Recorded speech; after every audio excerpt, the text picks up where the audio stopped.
I wanted to ask, why do you think so many folks have signed on? There are a lot of proposals around reining in ICE, reining in DHS.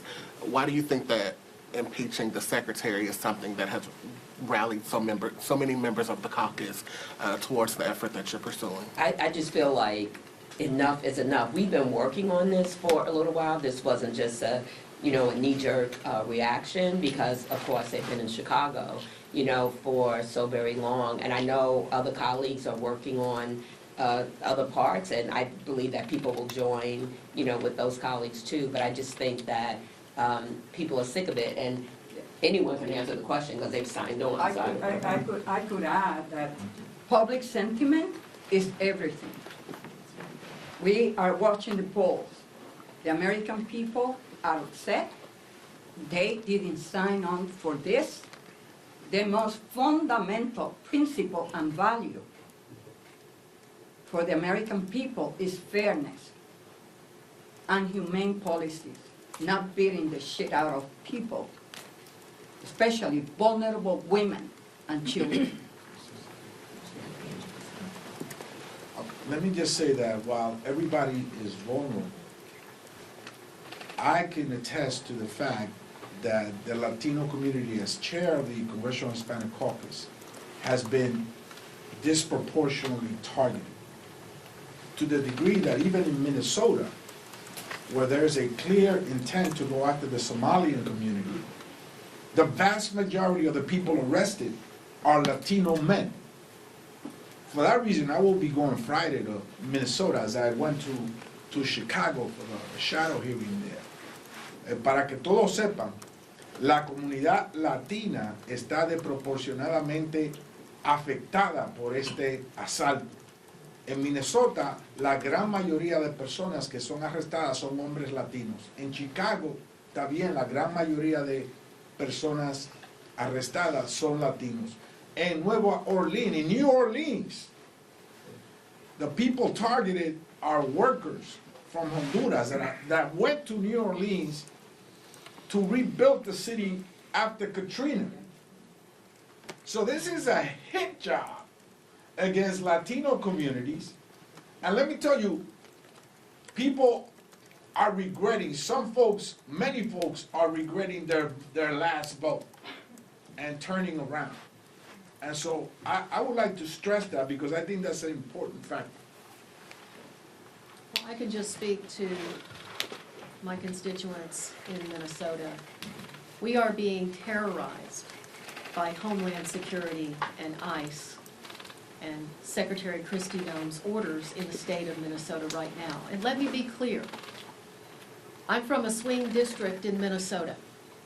I have been one of the most bipartisan members of Congress that you will find in the Congress. This has crossed a line. Minnesotans, we want safe and secure borders.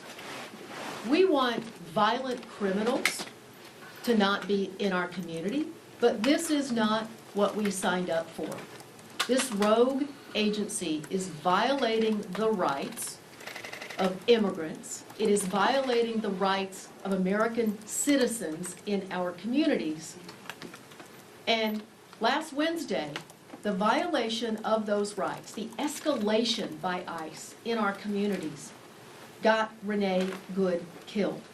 And now this administration is going after her widow and going after her and 6 U.S. attorneys who, by the way, are patriots in Minnesota at the U.S. Attorney's Office had said, no, we are not this. This is not who we are as Minnesotans. This is not who we are as Americans. And so I believe you will continue to see members of Congress from across the ideological spectrum stand up, speak out, because we know the difference between right and wrong, and Americans can see with their own eyes that what's happening in Minnesota and in Illinois and most possibly coming to New York is just plain wrong. Thank you. May I say something? Americans across this country have been protesting what they see with their own eyes and the lies that they're told, which are belied by the things that they're seeing. What they're out there protesting, and they expect Congress to use every tool that we have to push back, to hold accountable, and to show the American people that we are fighting for this democracy, for constitutional laws, and for treatment and respect of all of our communities. So that happens to be a time when you had the horrible situation in Minnesota. We've had the horrible situation in other cities. This particular resolution comes just at a time when enough is enough is enough. And people are looking to us to do everything we can to show that we have responsibility in this space.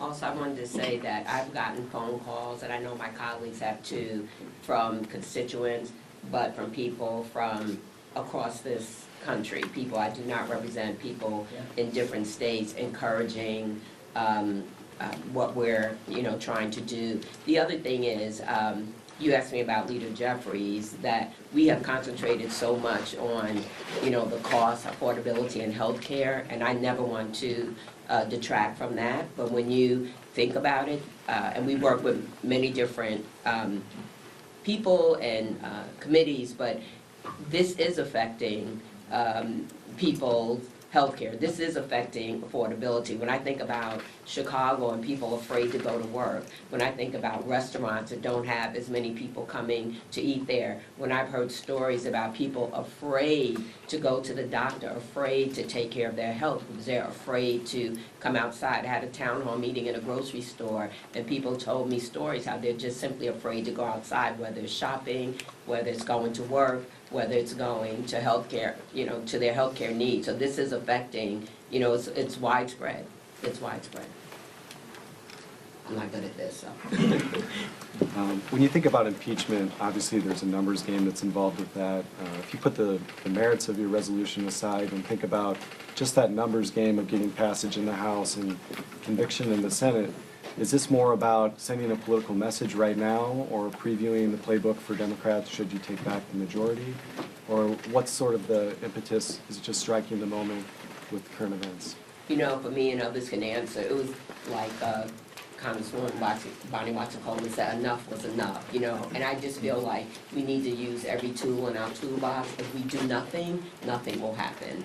And so just really now trying to build on momentum, getting as many people signed on as possible, that's the first step.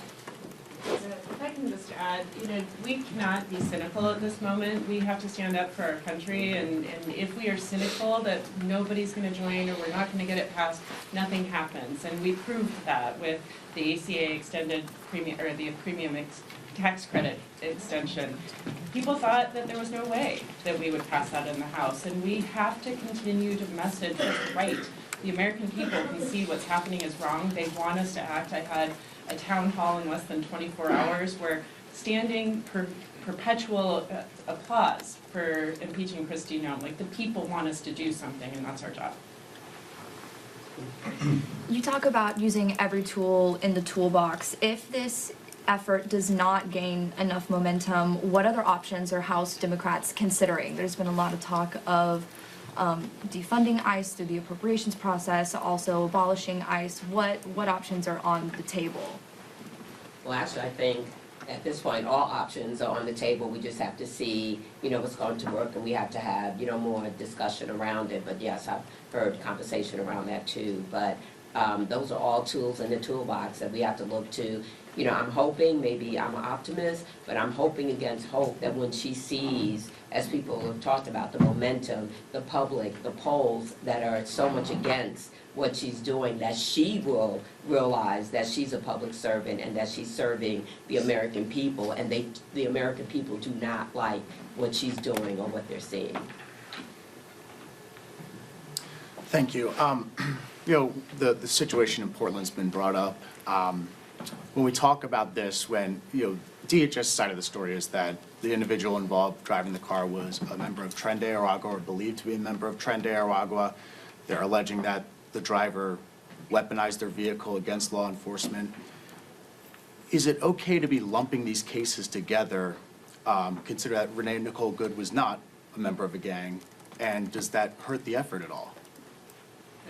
Yeah, what I'll just say is that the first and foremost issue is that people have rights. Due process is available and a right to every single person in this country.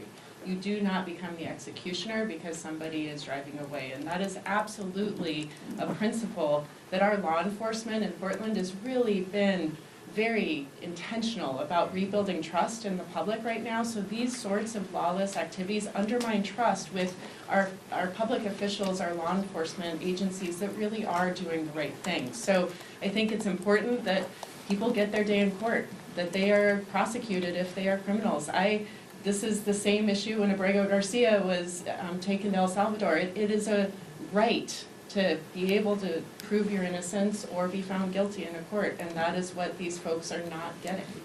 And even though you differentiated with Renee Good, they still called her a domestic terrorist. Thank you guys so much. Thank you. Thank you.